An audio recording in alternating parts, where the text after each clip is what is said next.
In the minds of many, The Witcher 3 occupies a pedestal that no game since has come close to touching. I don't quite hold that opinion of the game, but I do think that The Witcher 3 is one of the best video games I've ever played, a solid 10 out of 10. At least. From the sinister wild bogs of Velen to the rural poverty of White Orchard, world building is something that, for the most part, CD Projekt Red got spot on in The Witcher 3. But there's one area of The Witcher 3 that I've always felt was lacking, that it didn't quite receive the attention CD Projekt Red had afforded the rest of the game's map, and that region is Temple Isle in Novigrad City. In case you need reminding, Temple Isle is located at the north end of the city across a colossal bridge. You can't miss it, really. But people seem to. Temple Isle is probably the most forgettable area in the entirety of The Witcher 3, which is quite an achievement. What sparked the idea of this video was actually seeing a Reddit post about someone asking whether they were missing something in Temple Isle, and upon investigation, I found that there were multiple posts online of players asking whether they were missing something, whether they'd gotten to Temple Isle too early, or whether their game was bugged. And the reply consistently is no, Temple Isle is just empty. There's one reason you might remember Temple Isle, and that's because it briefly crops up in the course of the main quest. When you're chasing after Whoreson Jr. in Novigrad, you'll experience a flashback to Ciri's story. After Ciri defeated Whoreson Jr. and freed Dudu, she needed a way to flee the city, and it seemed that the only exit route for her was through Temple Isle. And whilst Ciri managed to teleport away, Dandelion was captured, necessitating his rescue by Geralt. So for most players, the only reason they will have experienced Temple Isle will be vicariously through Ciri's flashback. There's a brief section in Reasons of State where you will be in Temple Isle, but again that's mostly in the form of cutscenes, and that's when Radovid is executed. And that's not even on Temple Isle proper,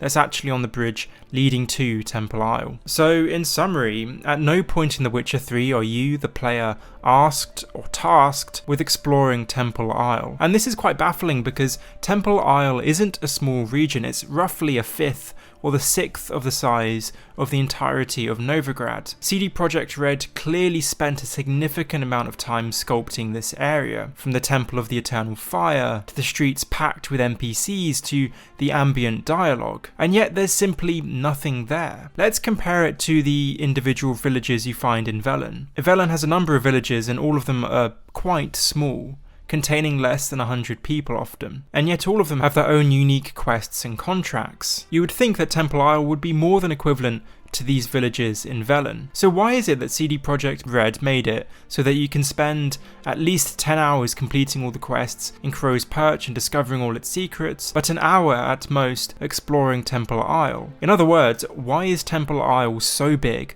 but so empty? There's one theory that's been mooted on the internet, and that's that there was a whole quest line to do with the Church of the Eternal Fire that was cut from the game. This isn't confirmed, let me just make clear, this is all hearsay. But it makes sense, because in some ways it seems like throughout The Witcher 3, CD Projekt Red are setting up for a quest line to do with the Church of the Eternal Fire. The Church gets a real bashing throughout the game. Priests are almost always shown to be shallow, duplicitous, two-faced liars who use religion to advance their own material interests. You would naturally conclude then that there would or should be some sort of quest through which Geralt exposes the church and brings it down a peg or two. And when you walk around Temple Isle, there are some clues that there may be cut content. For instance, in the Temple of the Eternal Fire itself, it seems like there should be a door on one of the walls, but there is in fact a concrete wall, which looks slightly different to the other walls in the temple. So it seems like that could have been a gateway to a larger area. But alas, we'll never know unless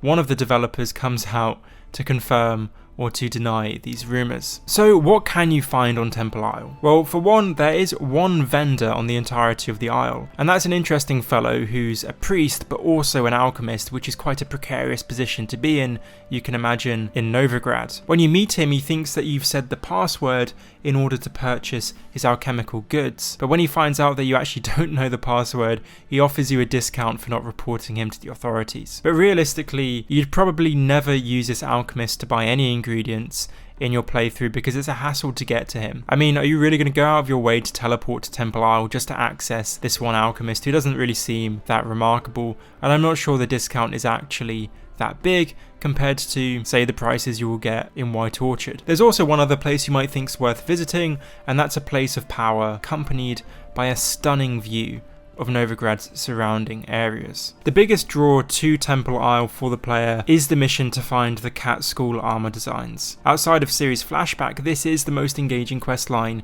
involving this area of the game, but note, this quest doesn't take place on the Isle but beneath it. So if you follow a path around the western side of the Isle, you'll eventually find an obscured cave, and inside there's an ancient elven ruin. You have to defeat a golem and collect a key from a closed-roof swimming pool infested with drowners before you can enter the mysterious laboratory where a deformed, mentally unstable Witcher is waiting for you. If you manage to defeat him, you can claim the designs for his armor. And if you really want to spook yourself out, then I recommend you read the diary of the mage who had trapped the Witcher in the first place. It contains gruesome details about the torture he put the Witcher through to make him into the demon that he became. But again, this quest takes place underneath Temple Isle, not actually on it, so it doesn't really make exploring the above ground section of the Isle that more interesting or compelling. So apart from the main quest, the one alchemical vendor, the place of power, and the allure of the Cat School armor,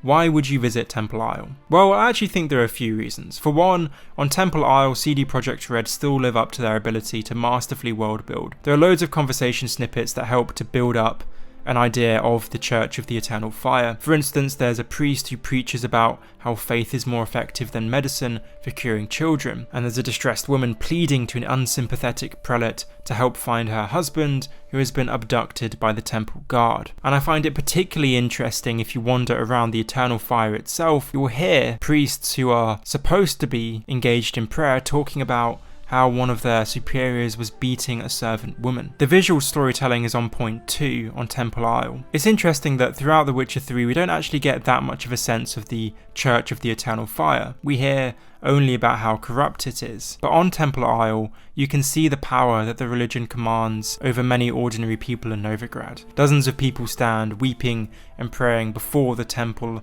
of the Eternal Fire. So I think that if you just want to learn more about the world of The Witcher 3 and about the church in particular, then it's worthwhile wandering around Temple Isle. But as much as there's a compelling and built up ambience on the Isle, it also feels fundamentally empty, even if there are boatloads of NPCs and lots of chatter. Because none of these NPCs are really unique, and all of the buildings are facades. When we play video games like The Witcher 3, we don't just want to spectate. The whole point of the game is allowing the player to participate, to throw ourselves into the world. And Temple Isle isn't a region you can fundamentally do that in. It feels and looks alive, but there's nothing there for the player, so it might as well be dead. Again, I can't prove this, but I think that this region must have originally had a larger part to play in the game, but its associated quests and characters were most likely cut by CD Projekt Red. I mean, to be fair, The Witcher 3 is a colossal game anyway. One of the reasons it got criticised was because it was too big of a game, to the point that I think something like 50%